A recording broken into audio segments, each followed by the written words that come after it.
Alright guys, my cabinet art just arrived today. So this is all the sides, the front and everything. Show you real quick. It's really nice. See if you can see that, right? So this is gonna go right on there. It'll look really nice on a cabinet. Not on this one, obviously, but I got my other cabinet. Let me show you here. So there you go, that's the side art. It's funny, just looking at it, I didn't notice a couple stamp watermarks on there. I wish I would have got those. Wonder if it's on the other side too. So the other side is mirrored reverse, yeah. So you probably won't notice that normally, but these look really nice. I like it. There's a company I keep using for prints. I'm gonna end up getting the same printer as them very likely, and I will use them for my sides. These are non-adhesive. Actually, you have to put some glue on the side. I've used their adhesive ones with their vinyl. The vinyl looks shittier, and also the material didn't stick very well. So if I go with a different company, I have to investigate that. This is the front cab. Now, remember, these are all movie assets, so it's a little bit grainy from the old movie. Oh, it looks like this got cut. I can't tell if that got cut or not. What happened there? That's okay. I'll deal with it. So, anyway, so that's the front. That's the front coin door. So the coin door is going to be cut out here, and that's just the front right there. So that's cool. Here's the side. So this would be the side of the back box here. It's going to be cool. Again, if you look at it, it's a little bit grainy because, again, we're taking this from source video, from an old video.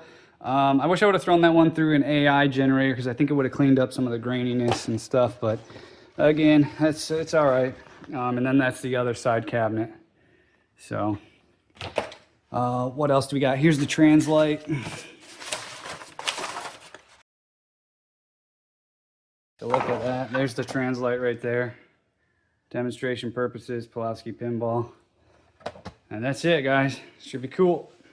All right, so this sucks. Man, my time gets pulled so many different directions in a given day, and I don't get much time to work on pinball, so it's kind of all scattered, and then you make mistakes.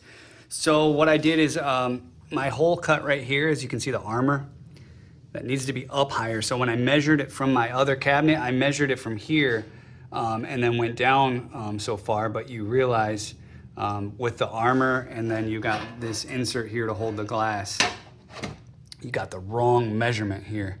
So that actually needs to come up. It's down too low. And I can't wait till all this process is done. Here's another thing I messed up here. Obviously that black laminate is supposed to be on the interior. So when I routed the corner braces over here, I was supposed to route it on this side, but you know, it's whatever. So we'll just spray paint the interior on this one, but that black laminate looks really nice. It's the same as Stearns when you look at it on the interior. So, and that way I don't have to spray paint cabinets in the future. But you make mistakes. Again, this is my first run through manufacturing, getting all the data to cut this cabinet out and everything. So this is gonna be it. We'll get the back box put together too. I'm waiting for the playfield tomorrow. All right guys, here we are once again picking up my playfield. So this is the third place I've gone to.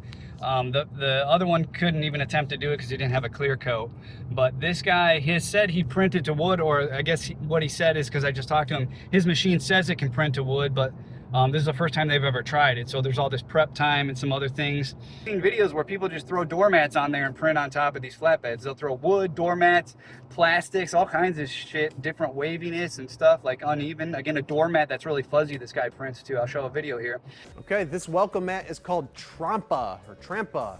I was curious to see if the inks would sit on... and they all do it at the same time, so there's no setup time or anything. So I don't know what this guy's talking about, but again, this is why, man, it blows my mind that people, they don't know their machines, can't try their machines, never done any of this stuff. It's all just, drives you insane. This is why I do everything myself. This is why, even going back, guys, I'm planning still to build my own coils potentially. Not that because it's hard or anybody's gonna do it wrong, but it's just something I can do in-house, I think, to cut costs. People, this is the Dumb and Dumber Playfield Print Test 1. You see there's some issues here with the offset here. I got to see what's going on with the vector data. I started looking at it. One of the things is that the outline for the board, so it starts at 0, 0, 0, And then I did a board cut outline to cut it out from the main piece. Well, I offset that -1/8 inch, which is the bit size, and then -1/8, which takes it, it should be a half of that. So it takes it all the way out, and it's making this left edge a little bit bigger. So everything's offset by like, it looks like 1/8 of an inch.